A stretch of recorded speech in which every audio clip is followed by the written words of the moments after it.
Talaga ba? Bakit? Sobrang sakit bang isipin kung paano mo napabayaan si Pepay? Alam mo, gusto kong isipin na oo, hindi mo sinasadya at hindi mo ginustong mamatay ang anak natin, pero anak ng putya naman oh. Tingnan mo nga tong bahay na to. Sinong di magkakasakit dito? Ang dumi-dumi, ang kalat at... Nagkasakit siya dahil sa pagiging burara mo. At alam mo kung ano masakit? Kitang-kita kong mga peklat at kurot at latay ng anak mo sa katawan niya. Tapos ngayon iiyak ka na, akala mo naging mabuti kang ina? Tama na. Wala kang karapatang sabihin yan. Pareho lang kayo ng kapatid mo. Wala na kayong ginawa kundi sisihin ako. Magsama-sama kayo sa impyerno. Maliligo ka rin sa sarili mong dugo gamit ang aking kakayahan na bumasa ng pangyayari sa nakaraan. Nakikita ko kung ilang taon ang sinaktan mo nang walang kalaban-laban at lalo na kung anong ginawa mo sa kapatid ng aking pinakamamahal na manugang na labis na nagdadalamhati ng dahil sa'yo. Dapat sa mga daliri mo, mapasakamay man o paa ay hindi na mapakinabangan. Kaya dapat na madurog yan gamit ang martilyo.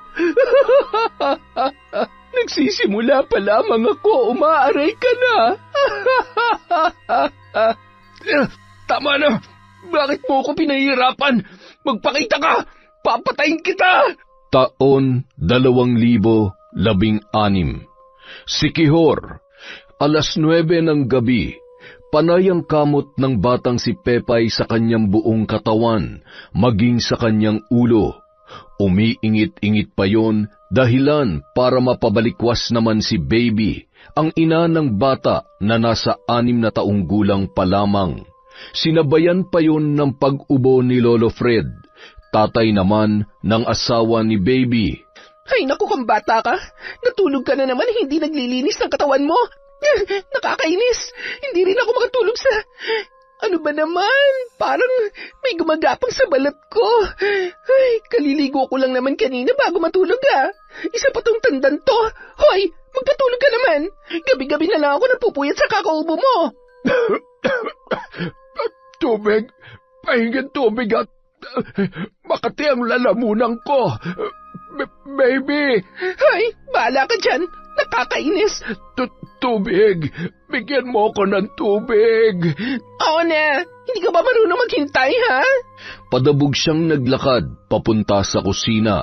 Nagkalat ang gamit sa mesa at ganun din ang hugasin sa lababo. Napangyiwi pa yon nang muntik na siyang magapangan ng ipis. Sa sala naman ay wala rin sa ayos maging ang pwesto kung saan nakalagay ang katamtamang laki ng papag na nagsisilbing higaan ng matandang may sakit at noon ay nag-uulyanin na rin. Makikita kung gaano na kakapal ang alikabok sa sahig at maging ang agiw sa kisame at dingding. Bagamat malinis sa katawan ang babae ay hindi maalam sa gawaing bahay at sadyang tamad yun. Kaya naman mula nang magtrabaho ang asawa niya sa Maynila ay wala ng kaayusan ang kanilang bahay. Hey, ang hirap naman kapag walang ibang maasahang kumilos dito sa bahay. Ang dami kong hugasin bukas tapos maglalaba pa. Dumagdag pa sa alalahanin ko, matandang to. Buti sana kung nandito yung anak mo Ay... Matapos kumuha ng tubig ay naiinis na lumapit yon sa matanda na patuloy pa rin sa pag-ubo. Nanginginig ang kamay ni Lolo Fred na inabot ang isang baso ng tubig.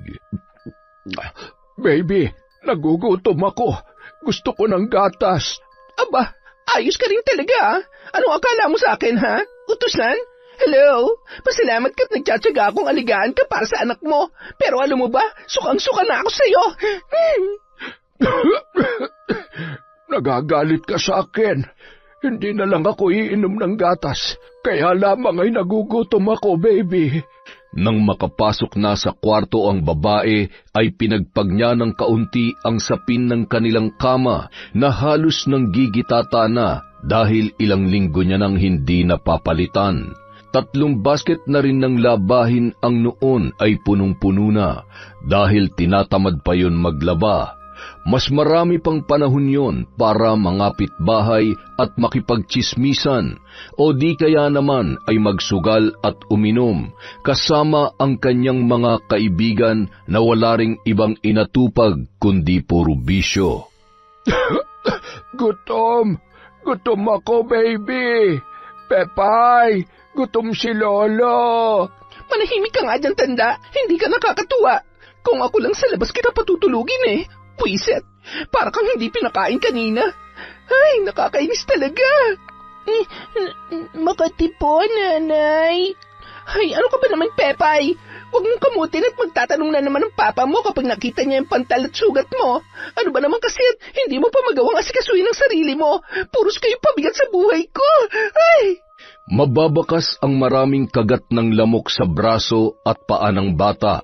Marumi rin ang kuko sa kamay at paa, ganun din ang suot noong damit na hindi man lamang pinalitan ng kanyang ina kahit nakita na ang lagay noon. Sa tuwing sumasapit ang gabi, maririnig ang huni ng mga bubwit na animoy naghahabulan sa buong kabahayan.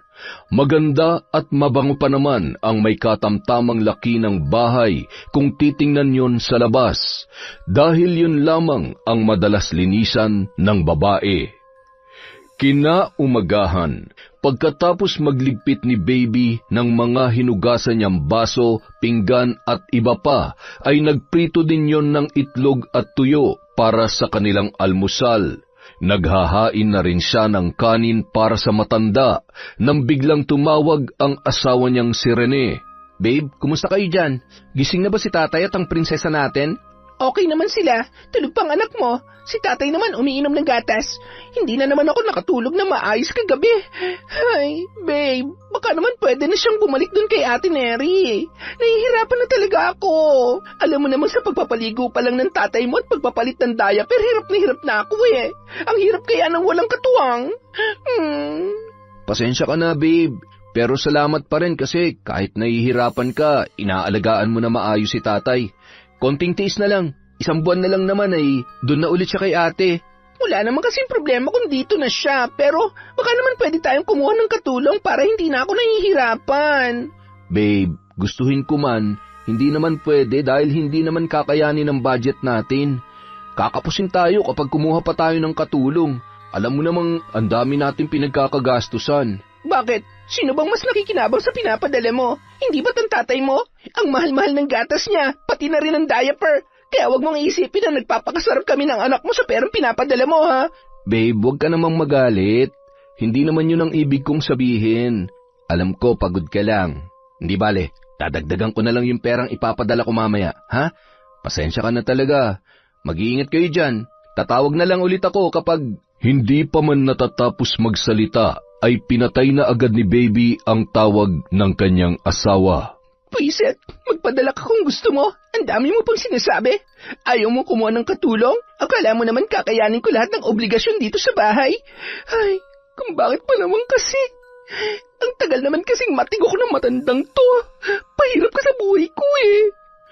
Padabog na naghahain yon ng pagkain na ibibigay kay Lolo Fred. Ayusin mong pagkain, ha? Huwag ka magkakalat. Hindi pa ako natatapos sa pagliligpit ko sa kusina. Tumango-tango na lamang ang matanda na animoy bata at nakangiti lamang na nakatingin sa kanyang pagkain. Naiinis na pinagmasdan yon ni Baby, sabay tumalikod na lamang at tumungo sa kwarto nila ng kanyang anak. Pepay, bumangon ka na dyan. Mag-almusal ka na at may pupuntahan ako maya-maya. Maligo ka at... Ay, ultimo pagpalit ng damit at paghugas ng paa mo, hindi mo pa magawa. Kaya mo naman na, iaasa mo pa talaga sa akin. Ay, itsura nito. Kainis. Bumangon ka na. Maligo ka muna bago ka mag-almusal, ha? Kahit 6 na taon pa lamang ang kanyang anak, ay hindi niya na yon inaasikaso. Madalas kapag walang pasok, iniiwan niya lamang ang bata sa bahay habang nagsusugal o nakikipag-inuman. Bagamat bata at sabik sa laro ay halos inaabot yon ng gabi sa labas. Kapag nadatnan naman yon ni Baby, lalo na kapag mainit ang ulo nito, ay madalas niya yung napapalo. Ilan sa mga kapitbahay ang nakakapansin sa gawin ng babae, ngunit hindi naman nila pinakikialaman yon. Batid rin nila na madalas nung pinagagalitan na parang bata ang ama ni Rene. Samantala, habang nag-aalmusal ang mag-asawang sina Neri at Alvin, gayon din ang nag-iisa nilang anak na lalaki na si Renren, ay tumawag naman sa kanila si Rene. Hindi kasi mapakali yun at nababatid niyang hirap na nga ang kanyang asawa sa pagbabantay sa kanilang ama. Pasensya na kayo ni Kuya Alvin ha. Usapan naman talaga natin na tig-6 na buwan tayo sa pag-aalaga kay tatay. Kaya lang, naaawa na ako kay baby. Mukhang nahihirapan talaga siya.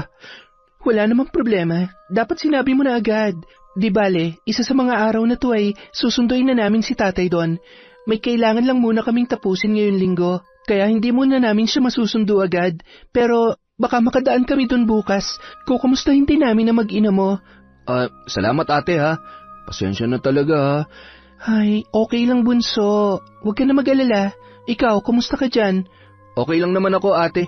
Nakakamiss na kayo at nakakapagod magtrabaho dito pero kailangan magtiyaga para sa pamilya eh. Ganun talaga. Sabi ko naman sa'yo, ibang-ibang buhay binata sa may asawa na eh. Pero okay lang naman yan. Ang importante, maibigay mo ang pangangailangan ng pamilya mo at maayos ang kalagayan nila. Miss ko na rin si tatay at si Renren. Lagi ring hinahanap si Pepay. Paano kasi, sabik sa kalaro at ngayong pasukan na, hindi ko nagaanong hinahayaang lumabas, lalo na ngayong nauusang dengue. Nakakatakot kaya. Dengue? Oo. Dito at maging sa Karatig Barangay, paalalahanan mo yung asawa mo na ingatan ng unikaihan nyo ha. Dapat lagi ring malinis ang bahay, baka mapuno ng lamok yon. O sige na, ingat ka na dyan bunso. I love you. I love you too ate. Ingat din kayo dyan ha. Salamat. Mukhang problemado yata si bunso ah. Siguro nag-away sila ni baby. Ay. Di naman mawawalain sa mag-asawa. Ano ba raw ang problema? Wala naman siyang ibang sinabi maliban kay tatay.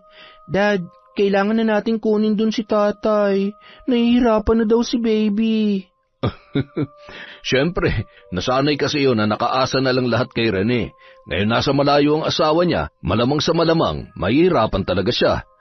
Ay, bisitahin muna natin sila bukas, Dad, ha? Tapos, sa susunod na linggo, sunduin na natin si tatay. Tapusin muna natin ang pagde-deliver ngayong linggo ng mga order sa ating coco jam at peanut butter.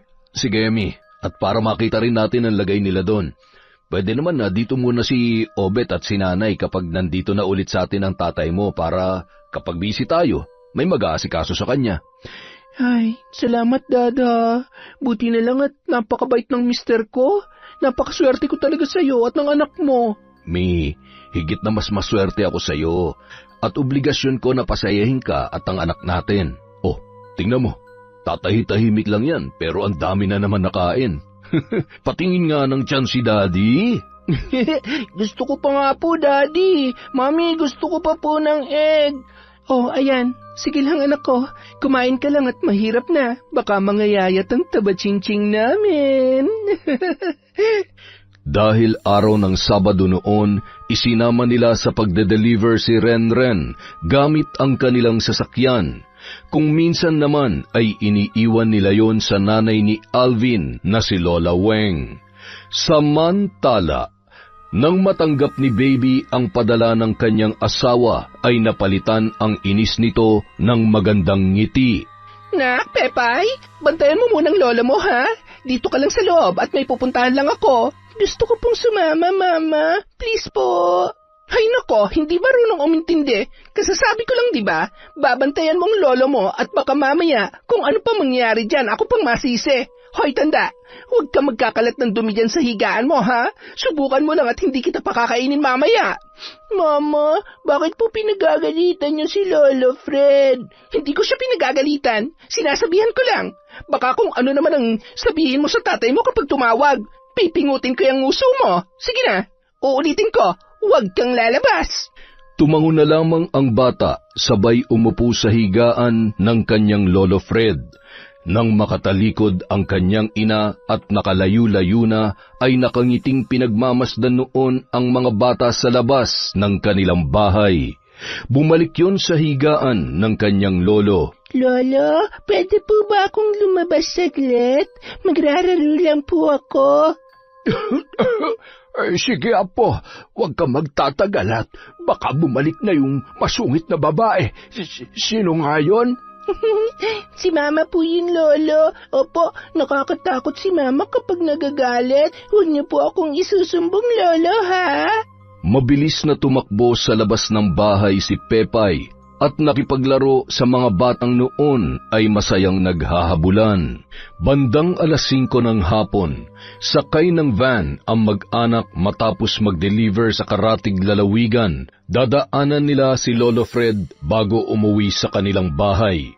May dala rin silang prutas at tinapay bilang pasalubong. Mami, pwede po kami maglaro ni Pepay? Oo naman, anak. Alam ko namang miss na miss mo na ang pinsan mo. Kaya lang, hindi tayo gaano magtatagal doon, ha? Sa susunod na linggo, sa bahay naman natitira si Lolo, kaya siguradong mapapadalas ang pagdalaw ni Pepay at ng tita mo. Maiba ako, Mi. Ano kayang pinagkakaabalahan ngayon ni Baby? Wala naman. Nahihirapan na nga raw siya sa pag-alaga kay tatay. Paano pa kaya kung may iba siyang trabaho? Baka pati yung bata mapabayaan niya na. Nang makarating sila sa bahay ni Baby, ay agad nilang nakita ang naglalarong si Pepay kasama ang ibang mga bata.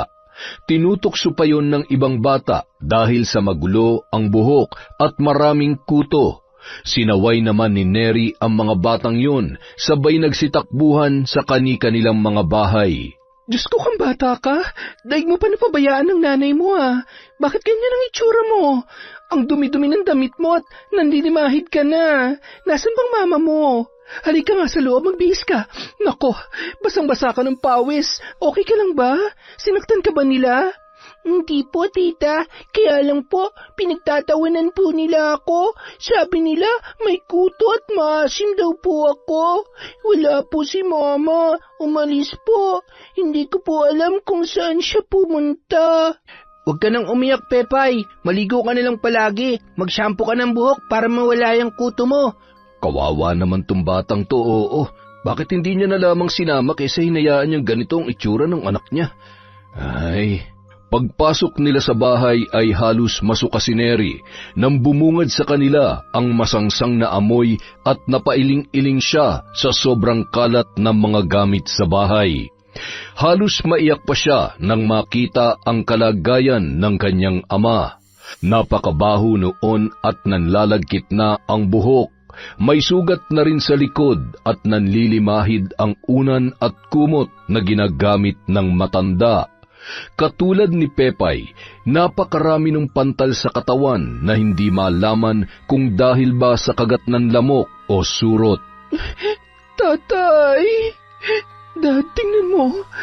Paano niya naating na ganito ang lagay ni tatay? Diyos ko, napakasalaula naman. Mas mabuti pang bago umalis si Rene ay ibinalik na nila sa atin si tatay kesa naman sa ganitong kalagayan niya. Ay, aalis na ako dito. Sasama ako sa iyo, anak. Ayaw ko sa masungit na babae. Opo, tatay. Kukunin ko na po kayo ngayon din. Wala akong pakialam kung nasaan siya. Mabuti na lang wala dito ang baby na yan dahil utang na loob. Ay, baka hindi ako makapagtimpi kung ano pa masabi ko sa kanya. Pepay, anak, gusto mo bang sumama sa tita? Lagi bang ganitong itsura ng bahay ninyo? Tumangutango naman ang bata na animoy sumasang-ayon sa mga sinabi ng kanyang tiya Neri. Baka naman mapasama tayo kung pati ang bata isasama natin. Hindi. Gusto ko lang malaman ni Rene kung gaano kapabaya ang asawa niya. Sinasabi ko na nga ba darating ang araw na to eh. Akalain nung pati sarili niyang anak pinababayaan niya. Paano niya nagagawa maglakwatsa habang ganito ang lagay ng... Ay, bahay pa ba to o basurahan? Nakakadiri. Hindi na rin sila nagtagal. Kumuha si Neri ng damit para kay Pepay at dahil marami namang naiwang damit si Lolo sa kanilang bahay ay hindi na sila nagdala ng mga naluma na at marumi ang pagkakalabang damit. Pinaliguan muna ng madalian ni Neri ang kanyang pamangkin at binihisan. Maliban sa pantal ay nakita niya rin ang mga pasa at latay nito sa katawan. Hindi ko mapapalampas ang kapabayaan niyang ito. Napakaarte niya at may nalalaman pa siyang pagod na, tapos ganitong madadatnan ko dito. Napakasinungaling niya, pabaya at saksakan ng burara. Hawak ni Renren ang kamay ng kanyang pinsan palabas ng bahay at binuhat naman ni Alvin si Lolo Fred para isakay sa kanilang van.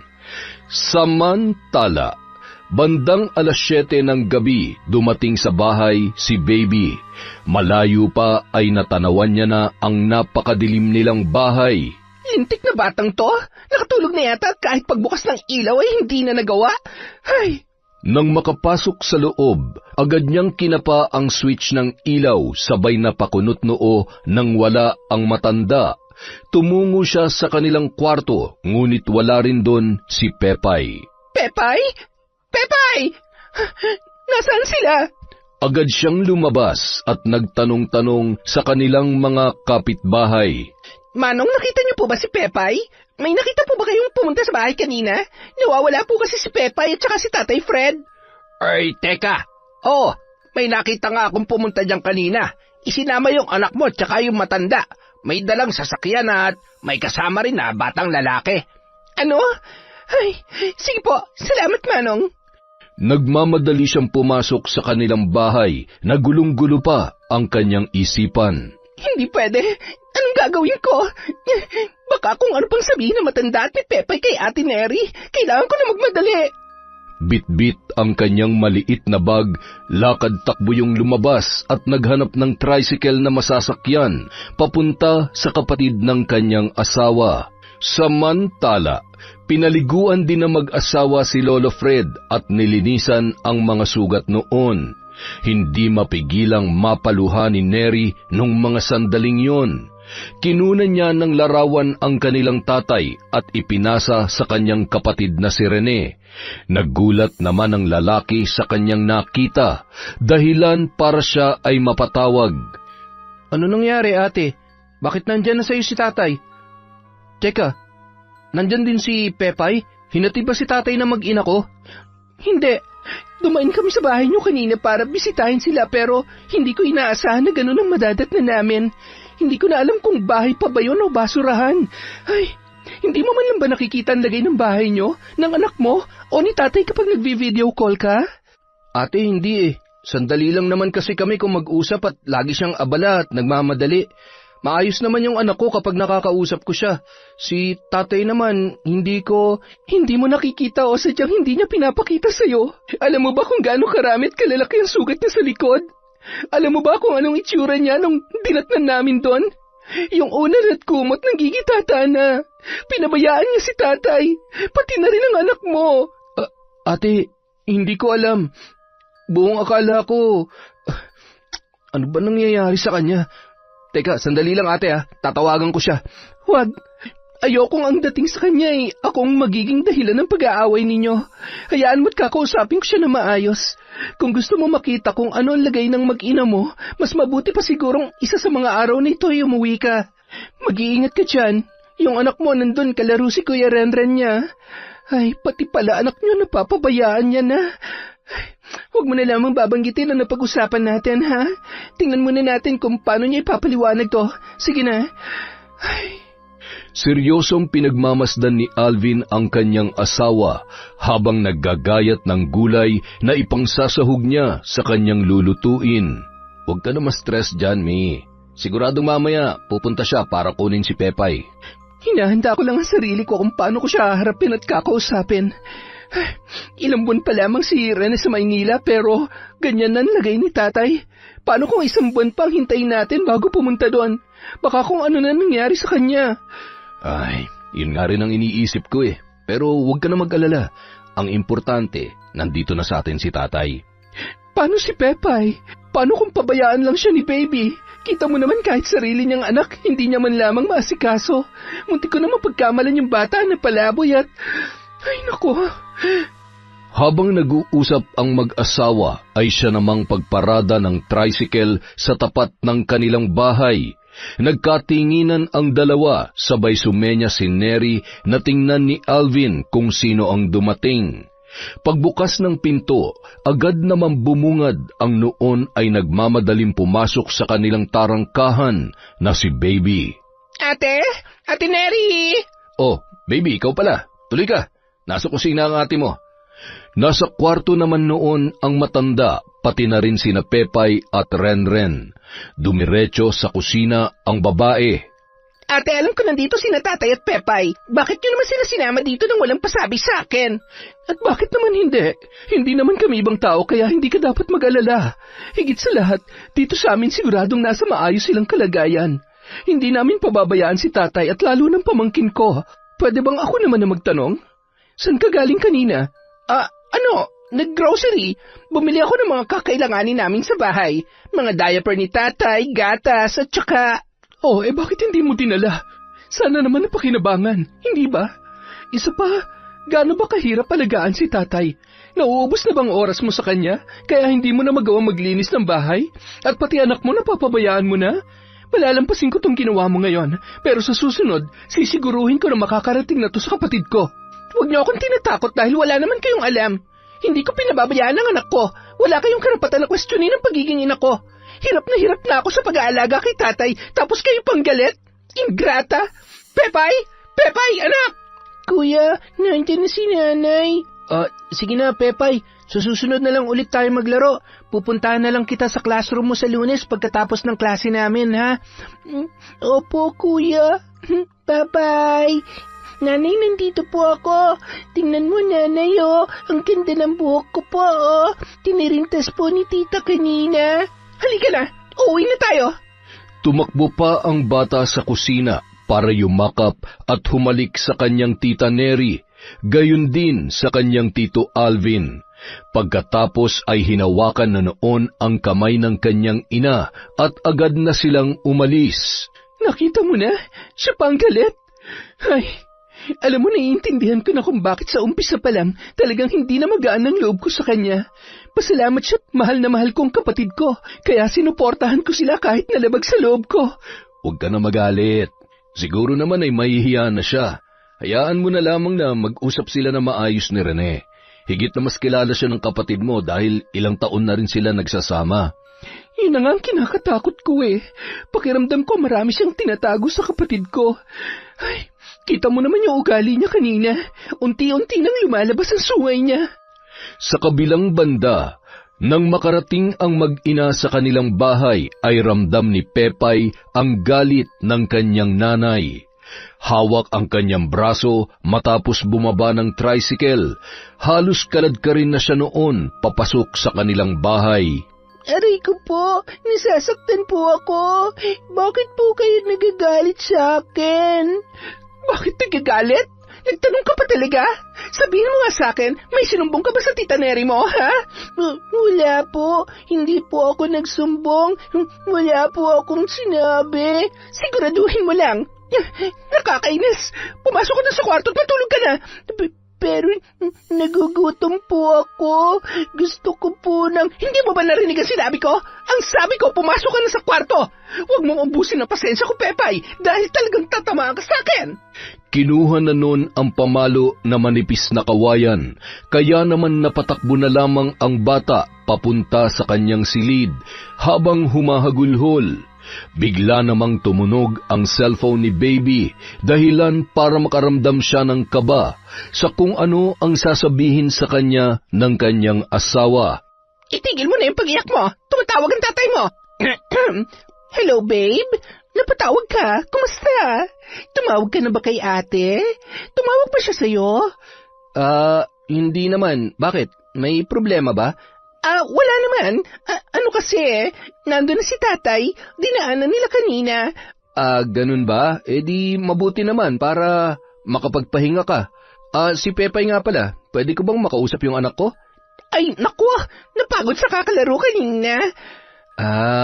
Ganun ba? Kumain na ba siya? Ang aga niya naman yatang matulog ngayon. Di bale bukas tatawag ulit ako. Namimiss ko na kasi siya eh. Sige babe, bukas na lang. Huwag ka mag-alala. Kumain na kami sa labas kanina kasi nga, hindi ba nagpadala ka? Pagkatapos naming mamili, nag-grocery pa kami ni Pepay. Mabuti naman kung ganun. Sige na babe, ingatan mo ang anak natin ha. Ikaw din, mag-iingat ka dyan. Mahal na mahal ko kayo ng anak natin.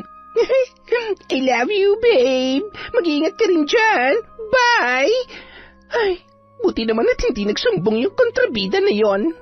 Nagpalinga-linga yun sa kanilang sala at nang makita ang naiwang hinigaan ng matanda ay agad siyang kumuha ng sako at isinilid agad yun sa loob. Dapat sa mga to sinusunog. Ngayon wala na matandang yon, wala na akong iintindihin pang iba. Aba, ano sila sinuswerte? 2 buwan ako nagpakahirap sa matandang yon.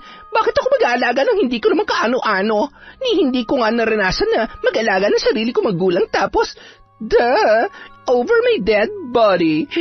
Ay, buti na lang talaga panalo ako sa sugal at nagkita kami ni Brandon. Kaya lang, wala na. Tuluyan na nasira ang araw ko dahil sa nangyari na yon. Busog pa naman ako. Siguro naman, nagmerienda ang batang to sa bahay ng kontrabida niya tiyahin. Makatulog na nga rin. Pinagpaganya na lamang ng bahagya ang sapin ng kanilang kama at maya-maya lamang ay mahimbing na siyang nakatulog. Bandang 12:00 ng gabi, nagising yun nang biglang maramdaman ang labis na init at sinabayan pa ng panginginig ng buong katawan ni Pepay. Pepay? Anak? Pepay! Diyos ko! Inaapoy ka ng lagnat! Mama! Nakaramdam ng labis na pagkabahala si Baby nang makita niya ang pagdurugo ng ilong ng kanyang anak. Agad niyang kinarga ang bata at kinuha ang kanyang bag, sabay patakbo na pumunta sa paradahan ng tricycle. Manong, dalhin mo kami sa ospital! Bilisan mo! Anak, Pepay, ano ba nangyayari sa iyo? Nang makarating sa ospital ay agad naman yung inasikaso ng mga nurse at doktor. Matapos masuri ang dugo at maobserbahan, napag-alaman nila na may sakit na hepatitis A ang bata at bagsak na bagsak ang platelets count ng dahil sa dengue. Lumipas ang 3 araw, hindi niya pa sinasabi ang totoong lagay ni Pepay sa kanyang asawa, lalo na't kapabayaan niya ang dahilan ng pagkakasakit noon. Maliban sa pinamamahayan na ng lamok ang kanilang bahay, ay maduming paligid din ang dahilan kung bakit nagkaroon ng hepatitis ang bata. Anong gagawin ko? Paubos ng tago kong pera. Hindi na sapat to para makabili ng gamot na irereseta sa kanya bukas. Ay, sasabihin ko na ba? Bakit ba naman kasi nangyayari to? Buisit naman talaga eh. Habang pinagmamasdan ni Baby ang muka ng kanyang anak na noon ay hindi umiimik at tila ba natatakot pa na mapagalitan ng kanyang ina nung mga sandaling yon. Halatang halata ang panghihina ng bata at tila nahihirapan din sa paghinga. Nung araw ding yon, maliban sa kulay itim nitong dumi ay mayroon na rin yung mga pasa, pagsusuka ng may dugo, at may dugo na rin ang kanyang gilagid. Tinapat na rin si Baby ng doktor na kritikal na ang kondisyon ng bata. Hindi pwede mawala sa akin ang anak ko. Gawin niyo lahat. Buhayin yung anak ko kahit anong mangyari. Pakiusap. Pagalingin niyo siya. Pepay, hindi mo naman iiwan si nanay, hindi ba? Nay, napapagod na po ako. Gusto ko nang magpahinga. Si tatay, wala pa po ba siya? Gusto ko pong makita si tatay. Basta, huwag kang susuko, ha? Huwag kang mag-alala. Tatawagan at pauwi natin ang tatay mo. Hindi mo kami pwedeng iwan. Ipangako mo yan. Kung hindi, magagalit sa'yo si nanay. Ay, naku, Diyos ko. Alam kong marami akong pagkukulang bilang ina. Marami akong kasalanan, pero huwag naman pong ganito. Ako na lang po ang pasakitan nyo. Ibigay nyo na lang po sa akin ang sakit ni Pepay. Dahil sa lagay ng bata ay napilitan na siyang tawagan si Rene para ipaalam ang totoong sitwasyon ng kanilang anak. Babe, sorry. Alam ko magagalit ka kaya hindi ko agad sinabi sa iyo eh. Ano bang nangyayari? Pinapakaba mo naman ako eh. Kahapon tawag ako ng tawag, hindi mo naman sinasagot. Babe, pwede bang umuwi ka na? Ngayon na. Kung maaari sana. Umuwi? Ngayon na? Bakit biglaan naman yata? May sakit ang anak natin at kailangan ka niya. Hinahanap ka niya. Na-dengue siya. Kailan pa? Bakit ngayon mo lang sinabi sa akin to? Anong sabi ng doktor? May pera ka pa ba dyan? Basta umuwi ka na. Umuwi ka na kung gusto mo pang makita buhay ang anak natin. Sige, uuwi ako ngayon din. Huwag mong hayaang may mangyari masama sa kanya. Babe, hindi ko kaya mawala siya sa atin. Nag-iisa lang yan tapos mapapabayaan pa natin. Gawin mo ang lahat. Hindi pwede mawala si Pepay. Hindi ko kaya. Napaiyak na lamang si Rene habang inaasikaso ang kanyang mga damit na dadalhin.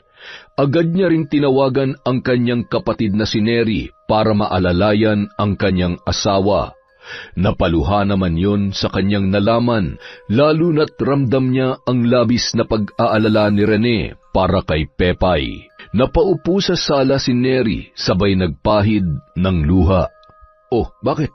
Okay ka lang ba, Mi? Ano nangyari? Sino ba yung tumawag?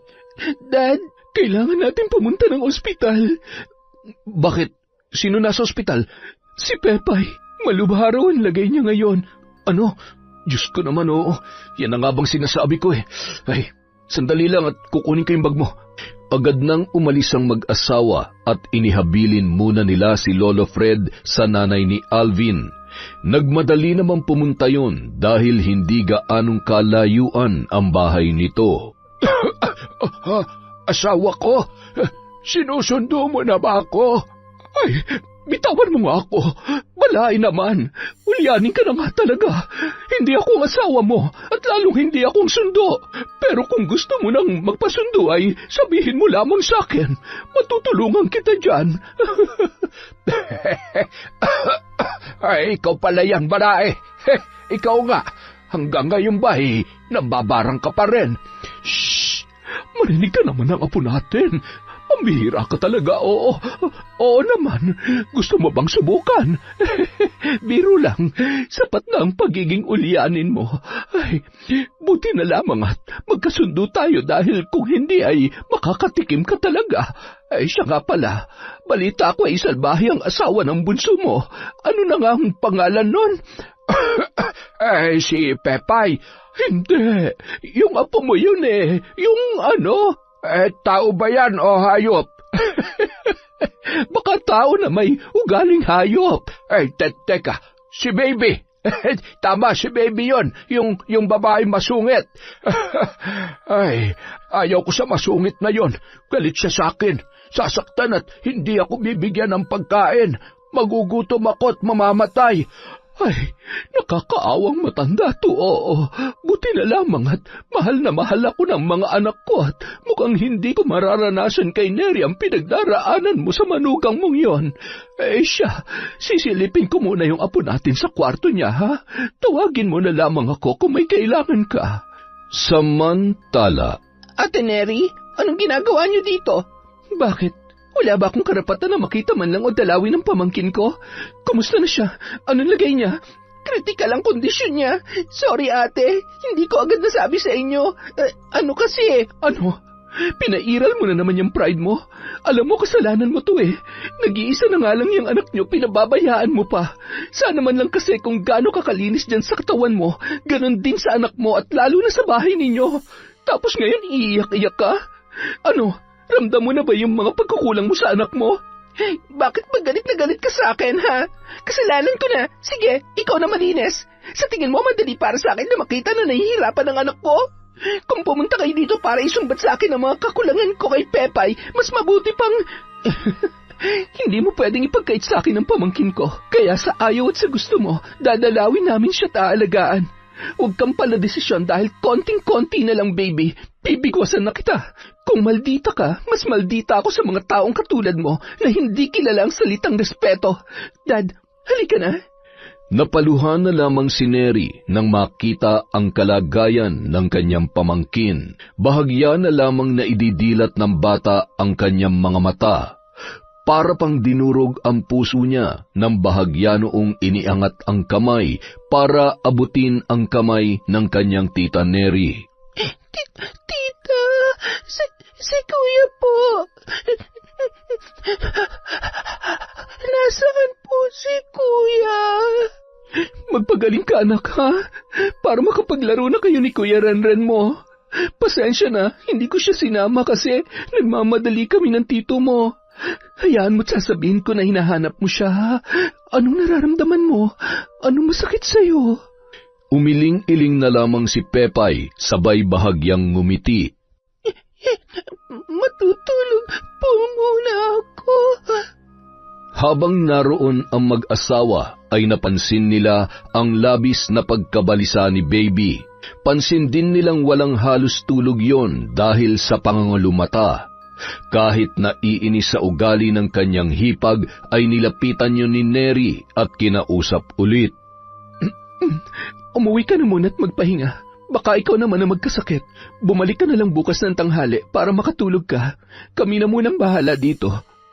Tumango na lamang ang babae, sabay nagpasalamat. Nung mga oras na yon, ramdam niya pa rin ang pagmamalasakit ng kapatid ng kanyang asawa sa kabila ng hindi nila pagkakaintindihan. Kinabukasan, halos magkasabay lang na dumating sina Baby at Rene na dumiretso na sa ospital. Habang naglalakad papunta sa silid kung saan naroon ang kanilang anak, ay may naririnig na siyang malalakas na hagulhol, dahilan para mapatakbo ang lalaki. Nabitawan niya ang kanyang bag na dala ng madatnan na nag-aagaw buhay at pilit na sinasalba ng mga doktor ang kanyang anak. Ilang segundo lamang, tuluyan nang nag-flat ang linya sa life machine. Indikasyon ng kawalan ng buhay ng kanyang pinakamamahal na anak na si Pepay. Hindi. Bakit mo ko iniwan, anak? Bakit hindi mo hinintay si tatay? Bakit? Diyos ko, bakit mo kinuha agad sa akin ang anak ko? Pepay! Patawarin mo ko. Anak, patawarin mo si nanay. Mahal na mahal kita. Ibinurol ang bata sa isang viewing chapel sa tulong na rin ng mag-asawang Alvin at Neri. Halos sila na rin ang nagpuno ng kulang sa pambayad sa bil sa ospital at maging sa punerarya. Makalipas ang ilang araw matapos ang burol at mailibing si Pepay, walang ibang ginawa si Rene kundi linisin ang kanilang bahay. Hindi yun umiimik at hindi rin kinakausap ang kanyang asawa. Ano ba? Hindi mo ba talaga ako kakausapin? Para naman akong tanga dito. Alam mo kung galit ka, sige, magalit ka sa akin. Sabihin mo, saktan mo ako kung gusto mo, pero huwag naman ganito. Akala mo ba madali ito para sa akin? Hindi lang ikaw ang nawalan ng anak. Ako ang nagbuntis, nagluwal, at araw-araw nakasama niya, kaya higit na mas masakit para sa akin ang pagkawala niya. Talaga ba? Bakit? Sobrang sakit bang isipin kung paano mo napabayaan si Pepay? Alam mo, gusto kong isipin na oo, hindi mo sinasadya at hindi mo ginustong mamatay ang anak natin, pero anak ng putya naman oh. Tingnan mo nga itong bahay na to. Sinong di magkakasakit dito? Ang dumi-dumi, ang kalat at... Nagkasakit siya dahil sa pagiging burara mo. At alam mo kung ano masakit? Kitang-kita kong mga peklat at kurot at latay ng anak mo sa katawan niya. Tapos ngayon, iiyak ka na. Akala mo naging mabuti kang ina? Tama na. Wala kang karapatang sabihin yan. Pareho lang kayo ng kapatid mo. Wala na kayong ginawa kundi sisihin ako. Magsama-sama kayo sa impyerno. Saan ka pupunta? Lalayas ka? Bakit? Hindi mo kayang sikmurain ang katotohanan na sinasabi ko? Ha? Bitiwan mo nga ako. Nasasaktan ako. Ano pa? Nang makakita ng kutsilyo, ay agad na hinawakan yun ni Baby at itinutok sa kanyang asawa. Sige, subukan mo akong pigilan. Hindi ako magdadalawang isip na saksakin ka. Akala mo ay pagpipilitan ko sa iyong sarili ko? Bakit? Ikaw lang ba lalaki sa mundo? Nandilim ang paningin ni Rene dahil sa mga sinabing yon ni Baby. Nakipag-agawan siya sa kutsilyo at aksidenteng nasugatan sa braso ang kanyang asawa. Tila nahimasmasan naman yon nang makita ang dugo sa sugat nito. Hayop ka! Pagbabayaran mo to! Mula ngayon kalimutan na natin ang lahat. Ayoko na sa'yo! Maghiwalay na tayo! Baby! Bumalik ka dito! Pumunta si Baby sa isang malaki ngunit lumang bahay kung saan nakatira si Brandon. Oh, bakit nandito ka? Butit nakalusot ka sa asawa mo. Sandali, may sugat ka. Sino may gawa sa'yo niyan? Wala yan. Mababaw lang naman at malayo sa bituka. Nag-away kami kaya, ayan. Sinaktan ka niya? Aba, tarantado yun ah. Hindi pwede yan. Gusto mo resba ka natin? Sabihin mo lang. Alam mo, tama ka. Sakto. Wala akong kapera-pera ngayon. Kailangan natin dumiskarte at makuha ang pera na hiniram niya kay ate. Nasa 20,000 din yon. At saka, kunin niyo yung damit ko at wala akong dala-dala ngayon. Anong gusto mong gawin ko sa kanya? Tudasin na ba namin? Bahala ka. Wala naman talaga akong pakialam sa kanya. Walang pakialam? Hindi ba't pinili mong pakasalan yung mukong na yon? Oo, pinakasalan ko siya kasi buntis ako. Kailangan ko ng sasagot sa mga gagastusin ko para sa magiging anak ko noon. Teka, wala ka bang balak iwanan ng bulok na bahay na to? Anong bulok? Antik ang tawag dito. Malinis naman ah. Tsaka sa ngayon, ang importante ay magkasama na uli tayo. Miss na kita eh. Huwag ka mag-alala. Malaki naman ang kita ko ngayon kapag may racket. Paminsan-minsan, pumapaldo rin naman ako eh. Ay, oo na. Namiss din naman kita pero masakit pa rin sa akin ang pagkawala ng anak ko. Tanggapin mo na lang dahil wala ka naman na magagawa. Kahit maglupasay ka pa dyan, hindi mo na may babalik pa ang buhay ni Pepay. Hayaan mo't ako naman na magbibigay sa'yo ng anak. Ako naman talagang mahal mo eh, hindi ba? Kinagabihan, hindi mapakali sa higaan si Rene. Sa kabila ng kanyang sama ng loob kay Baby, ay nakakaramdam siya ng pag-aalala ng mga oras na yon para sa kanyang asawa. Ilang sandali lamang ay bumangon yon para buksan ang pintuan. Nagmamadali pa yon sa pag-aakala na si Baby ang kumakatok. Sandali lang, nariyan na! Nang buksan niya ang pinto, dalawang lalaki na nakabalot ng itim na tela ang muka ang bumungad sa kanya. Ha? Sino kayo? Anong kailangan niyo sa akin? Itinulak ng dalawa ang pinto para tuluyan silang makapasok at walang awang pinagbubugbog at pinaghampas ng tubo sa iba't ibang parte ng katawan si Rene. Ano, kaya pa? Ha? Huwag kang lampa! Bumangon ka dyan! Tama na. Nakikiusap ako. Mahawa kayo sa akin. Tol, kawawa naman. Tara na. Anong tara na? Upakan kita dyan eh. Halugugin mo ang kwarto. Hanapin mo yung pera. Sige, Tol. Huwag mo papatayin yan, ha? Ayaw kong makulong. Bilisan mo na. Ang dami mo satsat eh. Ikaw ang gulping ko dyan eh. Nang makuha ng kasama ni Brandon ang pera sa aparador, agad na rin tumakbo papaalis ang dalawa.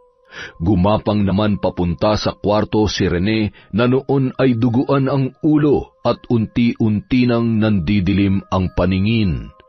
Nang makarating sa kanilang kwarto ay kinuha niya ang cellphone na nasa ilalim ng unan at tinawagan ang kanyang ate na si Neri.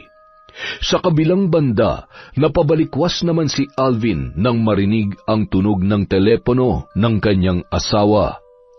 Hello, Bayaw? Napatawag ka. Tulog na ang ate mo. Kumusta? Babalik ka na ba sa Maynila bukas? Kuya,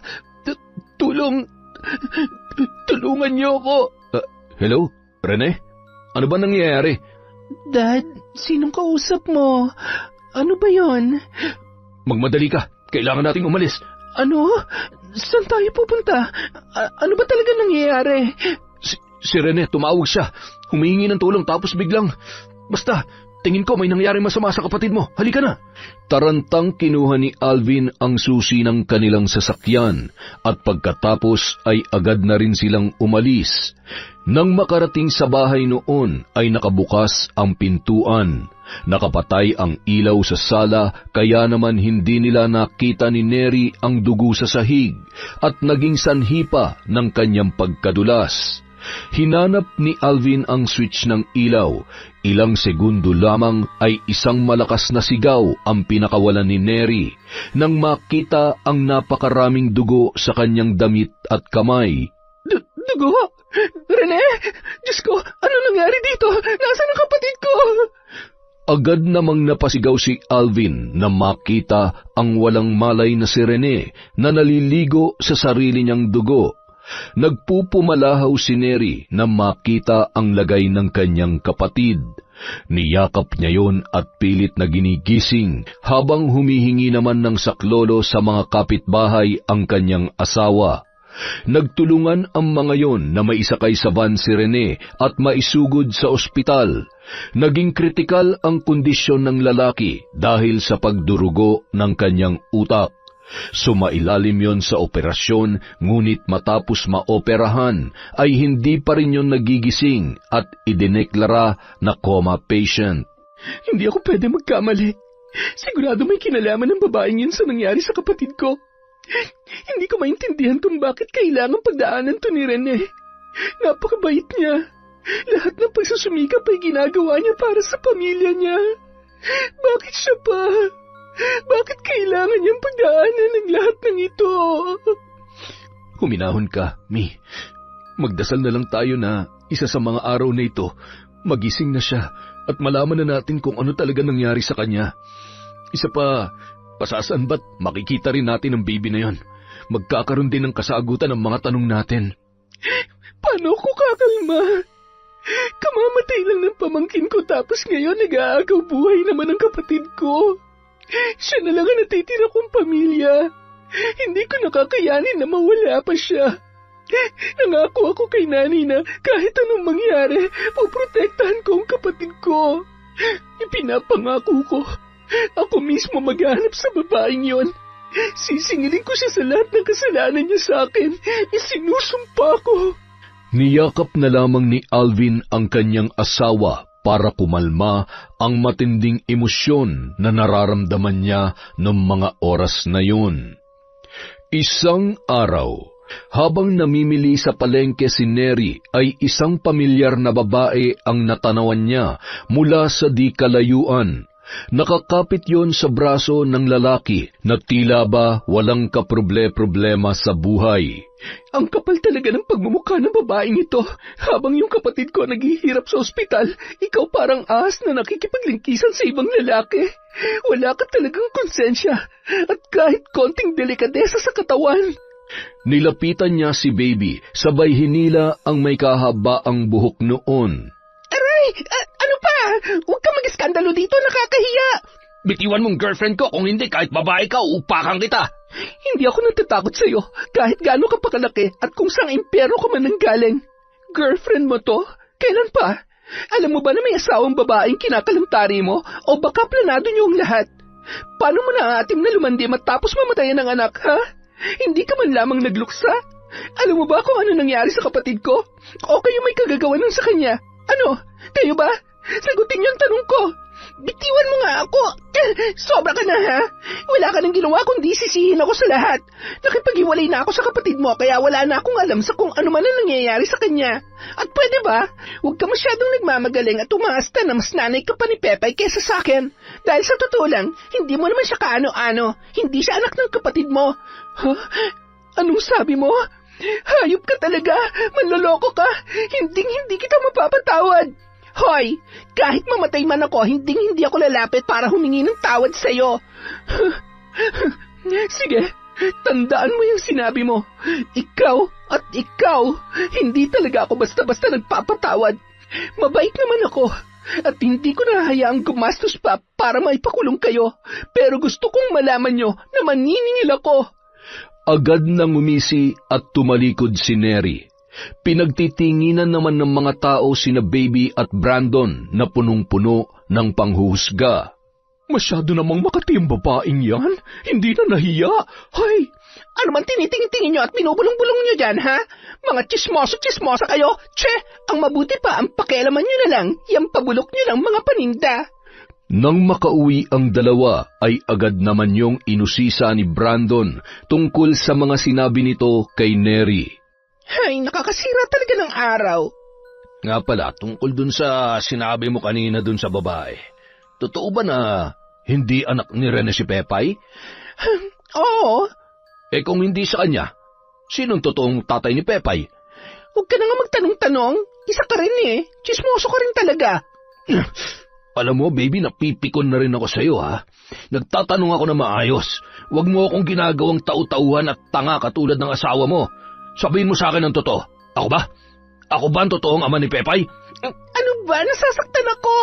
Oh, ikaw nga. Sorry kung nilihim ko sa'yo. Iniisip ko lang naman ang kapakanan ng bata eh. Yung magandang buhay na kaya niyang ibigay sa amin. Ganun ba kalit ang tingin mo sa akin? Ha? Ipinagkait mo sa akin ang sarili kong anak? Makasarili ka! Lumayas ka! At huwag ka na magpapakita pa sa akin at baka mapatay kita! Manggagamit! Kinaladkad yon ni Brandon palabas ng tarangkahan ng bahay.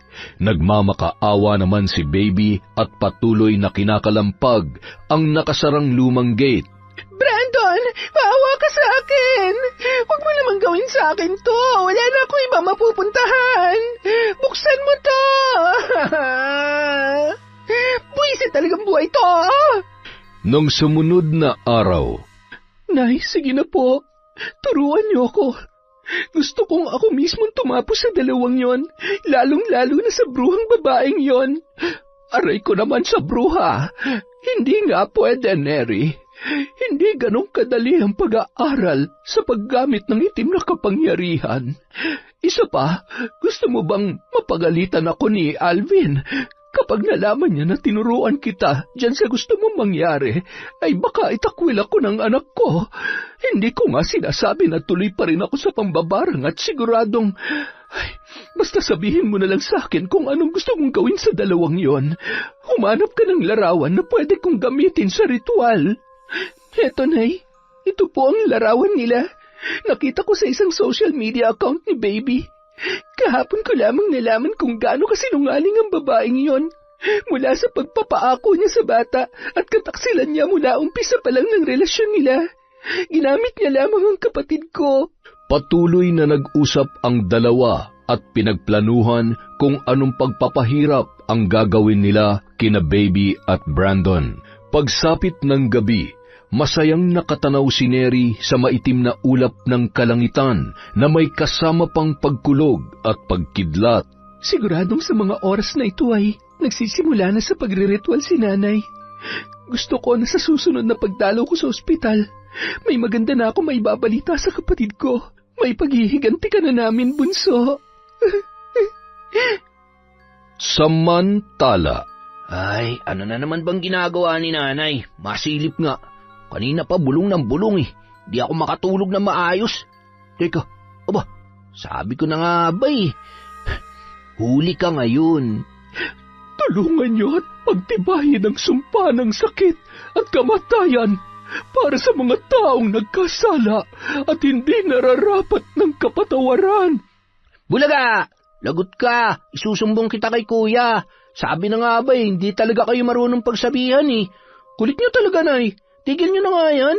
Sino na naman bang binabarang niyo? Ay, aba, kung makapagsalita ka parang akala mo ay akong anak mo ah. Ano, ako na magmamano sa'yo? Huwag mo akong pinakikialaman at alam ko kung ano ang ginagawa ko. Yang bibig mo, itiko mo yan. Kung ayaw mong tahiin ko yan ang pinakamahabang karayom na pantusok ko dito sa manika ko. Ay, wala kang respeto. Kita na nagre-ritual ay bigla kang sisingit dyan. Basagin ko kaya yung itlog mo. Lagyan mo ng gapas yung tainga mo para hindi mo ako marinig. Pinapainit mo ang ulo ko eh. Humanda ka talaga sa akin mamaya ha. Mag-uusap tayo. Nay, sorry na. Joke lang po yun. Sige o, tudasin nyo na yung mga yan. Galingan nyo para mabawasan ang masasamang nilalang dito sa mundo. nagpatuloy naman sa pagriritual ang kanyang ina. Ramdam niya na ang kakaibang enerhiya, init ng hangin na pumapasok mula sa bukas na bintana ng kwartong yun. Malayo sa mga kapitbahay ang kanilang tinitirhan, kaya naman malaya yung naisasagawa ng matanda. Samantala, habang umiinom ng alak si Brandon at nakaupo sa kanyang sala, ay nailuwa niya yun. Ang pait ng lasa. Ayos naman to kanina. Bakit parang amoy kalawang at nabubulok na? Ay, kakasipilyo ko lang naman. Tumayo yun para itapon ang natitirang laman ng bote nang biglang mawalan ng lakas ang kanyang mga binti na sinabayan ng labis na pananakit na animoy minamartilyo ang kanyang mga buto sa paa at daliri. Ang sakit! Ano nangyayari sa paa ko? Lintik na! Pilit yung tumayo kaya naman natumba ulit at nabasag ang hawak nitong bote na tumama naman sa kanyang muka. Napunit ang balat niya sa pisngi, sabay bumulwak ang dugo. Samantala, Maliligo ka rin sa sarili mong dugo gamit ang aking kakayahan na bumasa ng pangyayari sa nakaraan. Nakikita ko kung ilang tao na sinaktan mo ng walang kalaban-laban at lalo na kung anong ginawa mo sa kapatid ng aking pinakamamahal na manugang na labis na nagdadalamhati ng dahil sa iyo. Dapat sa mga daliri mo, mapasa kamay man o paa, ay hindi na mapakinabangan. Kaya dapat na madurog yan gamit ang martilyong ito.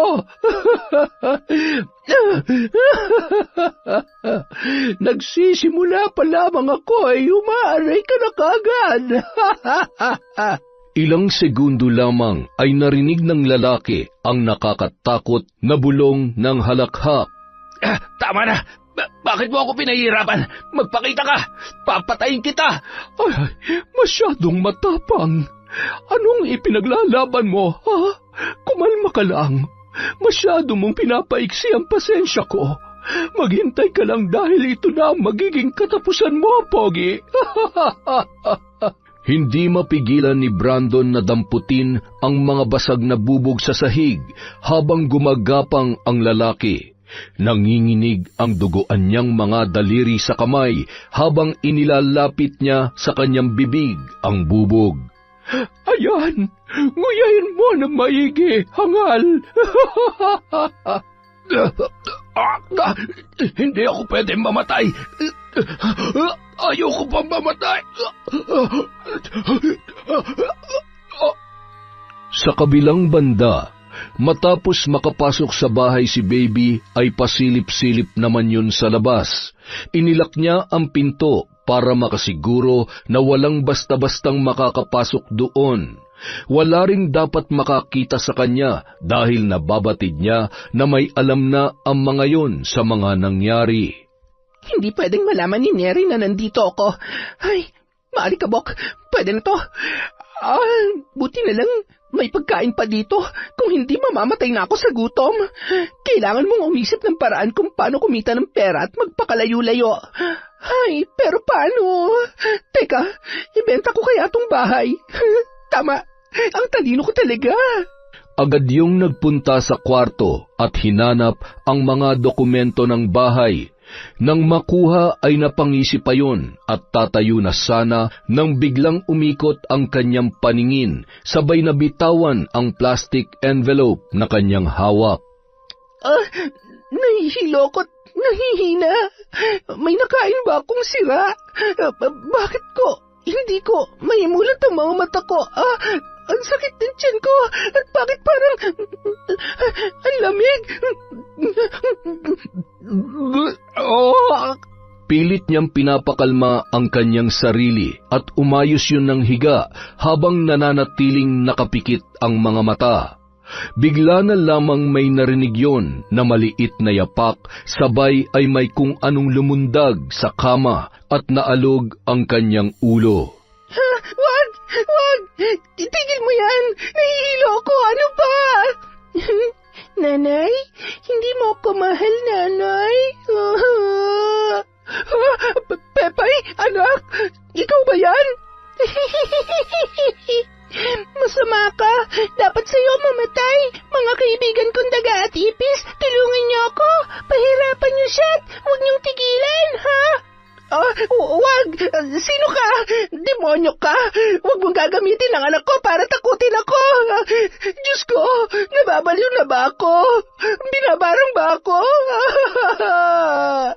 Ilang sandali lamang narinig niya ang paghuni ng daga at naramdaman niya ang paglundag ng mga yon sa kanyang higaan na sinabayan pa ng mga ipis na sumusuot sa kanyang damit at maging sa butas ng kanyang katawan. Nginatngat ng daga ang kanyang laman, napahiyaw yon sa sakit hanggang sa mapuno ang kanyang bibig ng naglalakihang ipis at bumara ang mga yon sa daluyan ng hangin na naging dahilan ng kanyang pagkamatay.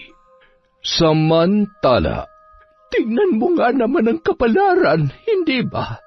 Maayos sana ang buhay mo kung naging mabuting ina ka at asawa. Hindi mo sana dadanasin ito. Kaya lamang ay ganyan ang ugali mo. Ang mga tulad mo ay walang konsensya. Iniisip mo lamang ang sarili mong kapakanan, kaya naman kahit makasakit at manloko ng iba, ay walang pakialam, mangyari lamang ang gusto mo. Pasensya ka na, dahil ikaw rin naman ang higit na nagdusa sa kasalanan at kasinungalingan mo. Ngayon, habang naglalakbay ka patungong impyerno, punong-puno ng pagsisisi, ay tuluyan ka pa ring uusigin ng iyong konsensya. makalipas ang mahigit 1 linggo, isa sa mga kapitbahay nila Rene ang tumawag sa kapatid nito dahil sa masangsang na amoy na umaalingasaw mula sa loob ng bahay. Agad namang nagtungo roon ang mag-asawang sina Alvin at Neri. Nang makarating sila ay may mga opisyal na ng barangay na naroroon. Sinira nila ang pinto para makapasok at makita kung ano ang umaalingasaw doon. Sumambulat sa kanila ang nabubulok na bangkay at may katabi rin yung 7 kalansay ng daga at mga ipis na gumagapang sa higaan. Lahat ng naroon ay nasuka. Nakilala naman agad ni Neri ang damit noon. Natitiyak niya na sa hipag niya yon na si Baby. Ipinanganak na burara, mamamatay na burara. Nakakaawa ka sana pero dapat lamang yan sa'yo. Ipinalibing nila agad ang babae ng mismong araw na yon. Samantala, nang makauwi sa bahay ay napapansin naman ni Alvin na tila ba masayang-masaya ang kanyang asawa sa hindi maipaliwanag na dahilan. Ay, Mi, mag-usap nga tayo.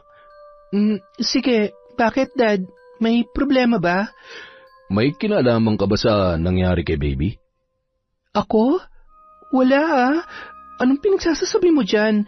Masaya lang ako na finally wala na siya sa buhay natin at sigurado ako na kapag nagising na ang kapatid ko, hindi na sila magkikita pa.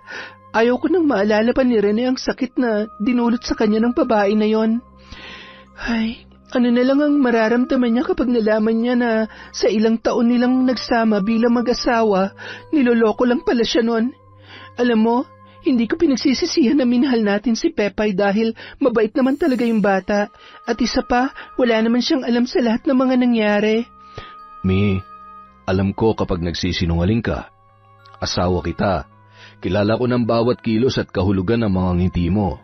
Dad, sige, aaminin ko na sa'yo. Sorry, hindi ko na napigilan ang sarili ko na ipabarang ang babaeng yon. Sobrang punong-puno na at hindi na makatao yung ginawa niya sa kapatid ko eh. Yun na nga. Kailangan mo pa bang gumanti? Ay, Mami naman. Hindi ba sabi ko sa'yo, ipagpasa Diyos na lang natin ang lahat. Isang malaking kasalanan ng gumanti.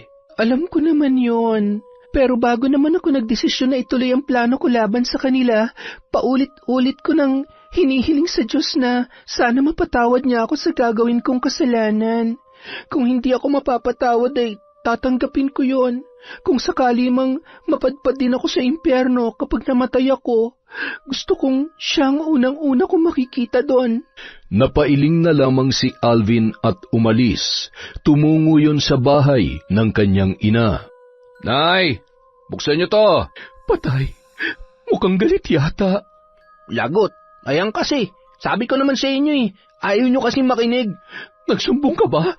Malilintikan ka talaga sa akin. Hindi po. Ay, siya, sabihin mo, Oo, masama ang pakiramdam ko kaya tulog na tulog pa, ha? Ay, tuturuan niyo pa talaga akong magsinungaling. Agad namang lumabas si Obet para pagbuksan ng tarangkahan ang kanyang Kuya Alvin. Walang sabi-sabing dumiretso yon sa isang silid kung saan naroon ang mga gamit ng kanyang ina. Wala siyang nakita na kahit isang bakas doon. Wala na rin ang altar na noon ay pinagdadasalan ni Lola Weng. Bahala ka dyan. Sa tanda ko ba namang ito ay maiisahan mo pa ako? Kung diskarte lang naman ang pag-uusapan, wala kayong panama sa nanay ninyo. Masyado kayong mababait. Ano bang hinahanap mo, kuya? Ay, nilinis na namin ni nanay yan. Nasaan na yung mga gamit ni nanay dito? Wala na. Binaon na namin yun, matagal na. Ay, isa ka rin sinungaling, pitikin ko yung nguso mo eh. Tumungo yun sa kwarto ng kanyang ina na noon ay animoy tulog na tulog. Nay, kuya, huwag mong awayin si nanay. Masama ang pakiramdam niyan. Nahihilo raw siya. Sus, malamang sa malamang alam niya nang pupunta ako dito kaya... Ay, Nay, hindi po ako natutuwa na pinagbigyan niyo ang hiling ng asawa ko. Sana ito na ang huling beses na makikiusap ako sa inyo. Mas masaya hong mamuhay na wala tayo nasasaktan na ibang tao. Bumangon na kayo dyan at halata namang gising kayo at nagtutulog-tulugan lang.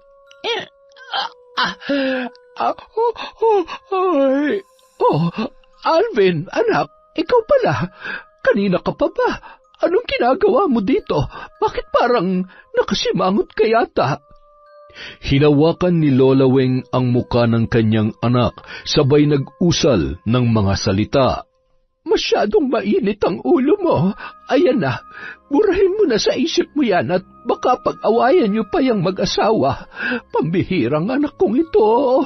Masyadong takot gumawa ng kasalanan. Napahawak naman sa ulo si Alvin na tila ba bahagyang nahilo. Teka, bakit nandito ako? Nay? Obet, iabot mo nga kay kuya mo yung 2 piling ng saba at nang may mamerienda sila. Yun nga palang sadya ko rito. Hinog na po ba? Oo, anak. Nagsaing na nga kami kanina eh. Napakatamis. Siguradong matutuwa si Neri at ang apo ko. Salamat, Nay. Pasuyo po pala kami bukas at pupunta kami ng ospital. Kayo na pong bahalang maghatid at magsundo sa apo nyo at pakitingnan-tingnan na din ho si Tatay Fred, ha? Ay siya, sige, walang problema. Ay, sana'y magising na si Rene. Sana'y makapagsimula siyang muli. Alam mo, naiintindihan ko kung saan nanggaling ang puot ng asawa mo. Sige na, umuwi ka na at wari ko ibubuhos ang malakas na ulan. Sige ho, Nay. Salamat ho dito, ha.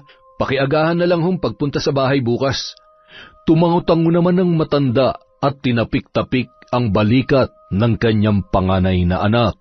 Nay, ang astig nung ginawa niyo kanina. Pwede niyo po bang ituro sa akin yun? Ituro? Bakit? Saan mo naman gagamitin? Para kapag nagtatamang hinala yung girlfriend ko, buburahin ko sa isip niya para hindi niya ako inaaway. Sira ulo ka. Hindi kita pinalaking manloloko. Kung ayaw mo ng away, huwag kang mambababae. Marangin kita dyan eh. Maligo ka na nga. Hindi ko na naman mawari kung ano yung amoy mo. Kung akong girlfriend mo, matagal na akong nakipaghiwalay sa'yo. Masyadong palaban yung putok mo, lintik ka. Sinasayang mo lang yung kagwapuhan mo kung hindi mo kayang maligo ng maayos at budbura ng paminta-este, tawas yung kilikili mo. Grabe naman kayo sa akin, Nay. Eto na nga, maliligo na. Lamig kasi. Pwede niyo ba akong ipag-iinit ng tubig? Ano ka, batang paslit? Inuutusan mo talaga ako? Nay naman, naglalambing lang eh. Pasalamat kayo, hindi ko kayo nilaglag kay kuya. Ay, manahimik ka dyan. Mag-init ka ng tubig kung gusto mo at ibabalik ko sa ayos ang altar ko. Abay, sayang nang kinikita ko sa pambabarang. Nanay talaga oh. Sige kayo, kapag kayo nahuli ni kuya, walang mahuhuli kung walang magsusumbong. Ay, oo naman po. Teka, Noy, Pahingi pala ng 500 bukas ha. Para saan? Ano na naman ang pagkakagastusan mo? Nangako po kasi ako sa girlfriend ko, nakakain kami sa labas eh. Kulang na po yung pera ko. Bakit kasi nag-girlfriend ka nang wala ka pang trabaho? Sa tingin ko, isa lang ang solusyon dyan sa problema mo. Ano po yun ay? Makipaghiwalay ka na. Wala akong may bibigay sa'yo. Wala nga akong 100, 500 pa kaya. Tsaka mo na ako kausapin kapag nakaligo ka na. Huwag mo rin akong kakausapin tungkol sa pera at wala ako niyan. Kinabukasan, bandang 9:00 ng umaga nang makarating sa ospital ang mag-asawa, ay isang magandang balita ang bumungad sa kanila mula sa doktor at mga nurse na nag-aalaga kay Rene. May mga senyales na po na isa sa mga araw na to, posibleng magising na ang pasyente. Kaya wala na po kayong dapat ikabahala. Maraming salamat po, Dok. Hindi na ako makapaghintay na makausap ulit at makasama ang kapatid ko. Sabi ko naman sa iyo gagaling siya. Alam mo, sa dami ng pinagdaanan niya, alam ko na darating ang araw, mararanasan niya pa rin ang maging masaya. Malay mo, makatagpo pa siya ng taong kaya rin siya mahalin at alagaan. At higit sa lahat, yung hindi siya lolokohin. Tama ka. At kapag dumating ang araw na yon, ako na yata ang pinakamasayang ate sa buong mundo. Salamat din, Dad, ha. Salamat kasi lagi kang nandyan. Sa dami ng mga nangyari nitong nakaraan, hindi ko alam ang gagawin ko kung wala ka. Salamat sa pagmamahal mo sa akin at maging sa kapatid ko. Napakaswerte ko dahil napakabuti ng puso ng asawa ko. I love you, me. Yon! Isa na naman pong malupit na kwento mula sa Kwentong Enteng. Maligayang araw po ng Lunes sa inyong lahat. Meron po tayong shout out. Simulan po natin kay Celia Tolentino. Hi po kay Vilma Bautista, kay Aida Sikander. Hello po kay Rosalina Bugayong, kay Meng Moral. Shout out din po kay Aneng Lee. Hi po kay Beth Mercado, kay Rose Jule Paulo, Nadine Usman. Hello po kay Kim Bara, kay Mamalin Agpoon from John Chris. Hello po sa Osmeña family of Gumaca, Quezon, kay Mafe at kay Jack Omanya. Hello po kay Marife Ramos, kay Lydia Lopez, kay Finky Rusi 14, kay Christy Gaitan, Desiree de los Santos. Shout out po kay Robert Crimen, kay Roslyn Jimenez, kay Chris Gel Mamado, kay Analie Vallega, kay Resel Galope, kay Glory Marinas. Hello po kay Bicolanang Magayon, Prince Lloyd Diaz. Hi din po kay Rebecca Lopez, kay Chat Advincula, kay Vicky Yabut, kay Eric Manzo, kay Froilan Ranyada. Hello po, happy birthday po. Tama po ba, Ma'am Febe Ranyada? Hi din po kay Maren Nila Cervantes. Shout out kay Alma Naong, kay Marilu Francisco, kay Josie Aniban, kay Manisan Mamot Mapadtaya. Hello po kay Malia Torres, kay Kata Leja Soto, kay Jack Jack. Hello po sa Ledesma Grefaldia family. Hello din po kay Arlene Alarte at sa anak niya na palaging nakikinig. Hello! Hello din po kay Adrian, Sean, Sam, Sebastian from Chonchamkeb. Hello po kay Arlene Gumansing, Charlene. Hi din po kay Michelle Yabut, kay Elizabeth Dungka, kay Zay Martinez, kay Gay Ukol. Hi kay Mariel Tabuan, kay Betty Velasco, kay Shauma TV, Marjorie Dequilia. Hi din po kay Asodisen Cerila, kay Mira from Lipa City, Batangas. Shout out kay Noemi Garcia Pabunan, kay Lirio May Aquino, Roxanne Gaudicos. Hi kay Dores Estander, kay Len TV2, Rosalina Bugayong, kay Jerlyn Arbado, Estela De Silva, Lady Dam, MGS 14, Pureza Tagiwalo, kay Gemma De Ocampo, kay Ani Plaza.